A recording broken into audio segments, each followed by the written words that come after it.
হরে কৃষ্ণ, রাধে রাধে। আজ সন্ধেবেলায় আমার গোপুর ভোগে ছিল পেস্ট্রি কেক।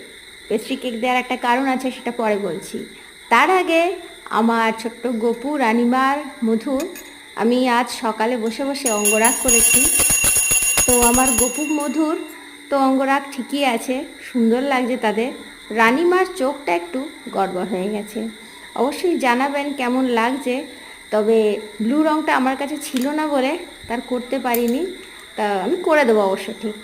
আর কেকটা ভাঙতে চাইলাম, চামচে দেখলাম হলো না, তা হাতেই ওক। আর কেক দেওয়ার কারণটা হলো, আজকে হচ্ছে গোপুর মায়ের জন্মদিন, মানে আমার জন্মদিন। তা তাদেরকে এই কেকটা ভোগ লাগিয়ে এবার আমি নিজে গ্রহণ করব। Radhe Radhe. Happy birthday to me.